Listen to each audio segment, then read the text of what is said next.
Welcome back to my channel. As I continue to draw, each page gets a little better. I hope you enjoy the progress as much as I do. Today, we're on page 10 of my sketchbook. The goal is to finish this whole sketchbook with a unique fictional story, so if you don't like the drawing, I hope you at least like the story.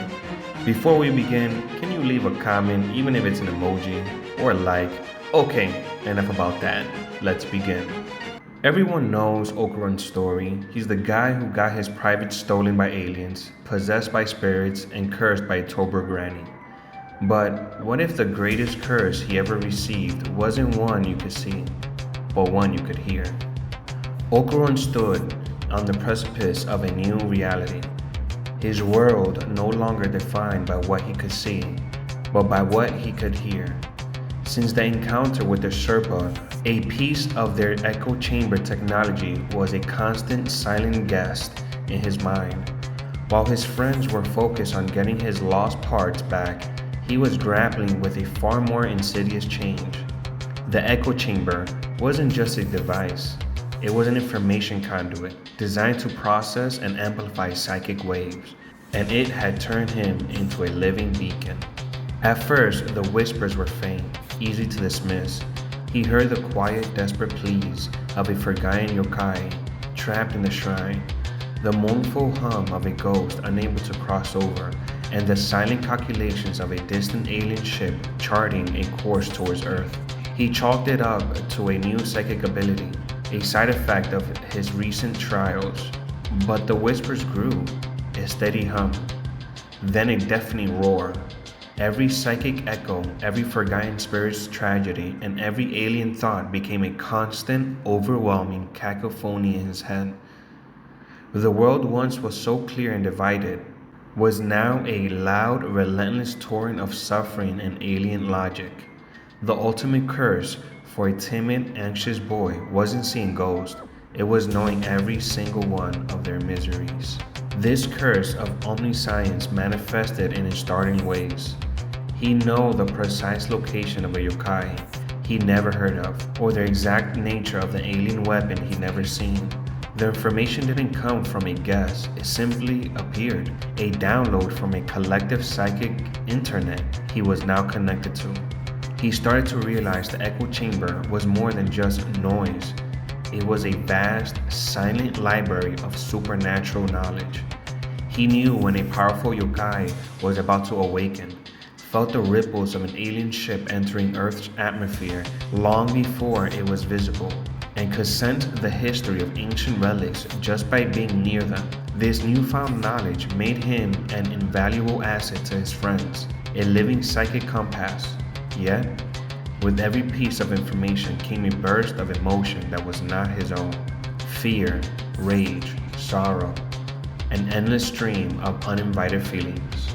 He began to avoid crowded places, not just to escape the ghost, but to escape the endless torrent of thoughts and emotions flooding his mind. His friends saw a boy who was getting stronger, a valuable member of their team, a living encyclopedia of the supernatural. They couldn't see the silent internal battle he was fighting, the war to keep his own mind from being swallowed by the sheer volume of psychic data. The true test came with the arrival of a new ancient enemy, a formless entity that fed on pure psychic energy. This psychic predator saw Okarun not as a hero, but as a feast. The echo chamber in his head, a beacon for all psychic waves, made him the perfect glittering target. As the creature closed in, Okarun tried to use his psychic powers, but something was wrong. The echo chamber, instead of providing him with information, began to malfunction. It was no longer a library. It was a broken amplifier, taking the psychic screams of the entity and projecting them directly into his mind. He wasn't getting a download of knowledge. He was getting a direct, unfiltered assault of malevolent noise. He couldn't think, couldn't fight, couldn't even stand. In a desperate climatic moment, Okarun faced an impossible choice. He could try to fight the psychic noise, to use his friends' help to overcome it, or he could do the unthinkable. He used his own psychic energy not to attack, but to try and shut down the echo chamber. He wasn't just blocking the enemy, he was attempting to savor the part of his mind that had given him so much power, so much knowledge, risking the loss of his most valuable asset to save himself from the very power that created it. The battle wasn't against the enemy outside, but against the very thing that made him a weapon in the first place. The psychic predator's attack wasn't just a physical threat, it was a psychological one. The echo chamber, now a broken amplifier, was broadcasting the entity's malevolent psychic signature directly into Okarun's mind. The assault was so immense that he began to lose his grip on reality. Memories of his friends, of his past, began to dissolve into a swirl of alien rage and cosmic emptiness. He could hear his friends calling his name, but their voices sounded distant, distorted like a faint radio signal lost in a storm of static. This wasn't just a battle for his life, it was a battle for his very soul. He realized the echo chamber was never a gift. It was a parasitic tether to the cosmic network of sorrow. To fight the predator, he had to savor the connection to become a blank space, an echo of nothingness that the creature couldn't feed on. With a final, desperate surge of his own psychic energy, he didn't just try to shut down the echo chamber, he willed it to burn out. He created a psychic short circuit, a mental feedback loop that would destroy the Serpo technology from the inside. The pain was excruciating, a blinding flash of white-hot agony as the delicate psychic circuitry in his mind shattered.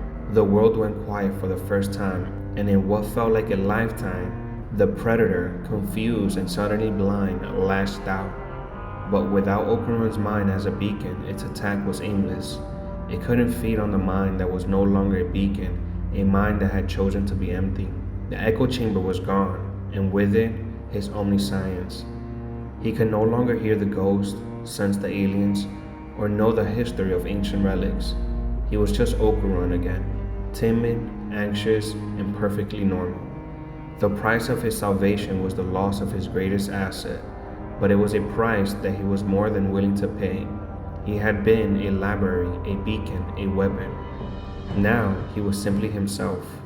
The conflict was resolved, but the scars remained, a constant reminder of the day he chose himself over power. Thanks for watching. If you enjoyed this journey into the mind of Okarun, make sure to give this video a like and a subscribe. And to see what else I've been drawing, you can click on the video on your screen now. I'll see you there.